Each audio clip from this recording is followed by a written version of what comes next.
Okay, so today we will wrap up this chapter 15 in dealing with this concept of evolution. So this is about where we left off with last time. And remember, the two theories on this, on evidence of this evolution, is sometimes animals may go through brief periods of change, and that's what we call punctuated equilibrium. And the example we gave yesterday would be how perhaps the modern day horse looks the way it does today. Again, that is an example of equilibrium. Gradualism means each successive generation it may change in color, not in basic design like it does the horse. Again, that is punctuated equilibrium. The gradualism means it's just really minute changes, and more so with just color rather than shape, like the length of their legs, for instance. So probably what had happened is we discussed in class this punctuated equilibrium resulted in that type of a change because the faster these animals became, okay, the more able they were to escape predators. And that would be, I think, a pretty logical explanation on why that horse is a good example of this change here. Okay, so moving forward, the vocab terms that we had seen, one dealt with what we call convergent evolution, the other one divergent. In this case, the author goes on to talk about this Caribbean anole lizards, and if time allows, we'll maybe take a look at that, but that's on page 308 and 309. So what we see happening is we try to give an example of what this might look like. As far as convergent evolution, you still have this common ancestor, and in this case, animals may adapt to their surroundings, like for instance, an alligator and a crocodile. They do look very similar in for instance, their limbs, their claws, a little bit with their teeth, but their snout is more so adapted for their surroundings. You have the crocodile with a more pointed snout as opposed to an alligator with a more rounded snout. And so nature has selected those animals to go through that type of a convergent evolution. Divergent evolution, on the other hand, is where they would adapt to looking like different species. In that meaning, for instance, why certain, let's say a polar bear looks different than a brown bear as opposed to a black bear, or why a leopard looks different than a cheetah as opposed to a lion and a tiger. Here they're diverging further apart from one another. And again, that would be an example of divergent evolution, and then also we have this convergent evolution where an alligator and a crocodile would be a good fit for that.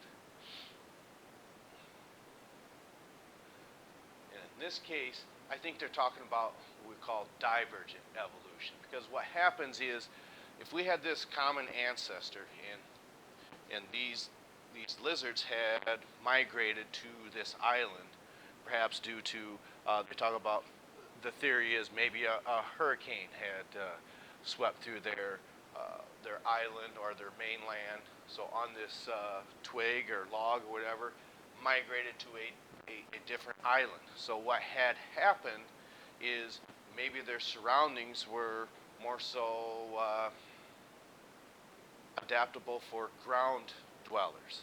Okay, and there were maybe lots of trees around, but since they're more able to run on the ground as opposed to the trees, it might be an example of this convergent evolution. For instance, what it says here, okay, in this population explodes, notice it says there's a variation in toe size. Animals with unfavorable traits, and it could be, it says maybe like small toes and short legs die off, okay?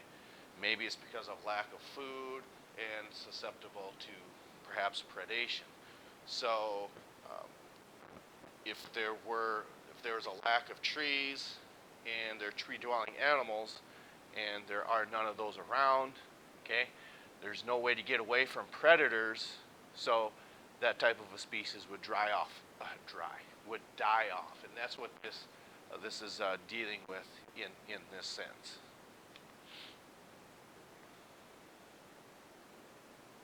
So another theory is possibly with this convergent evolution, that these animals still looked similar, so they had to have a common ancestor. Again, these are two different, let's say, theories that they're looking for as far as this evolution is concerned.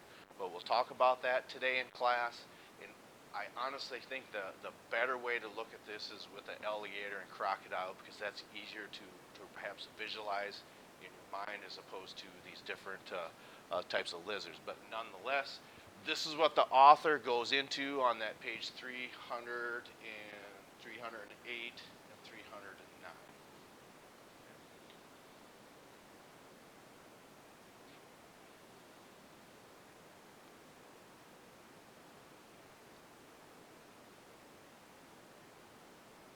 So, like I said, like I mentioned earlier, we'll talk about this in class, and then for those of you who choose to have seen this, you'll be able to fill in the gaps, and I think it'll make a little more sense then. Okay, so again, these are just talking about the different types of theories between divergent and convergent evolution.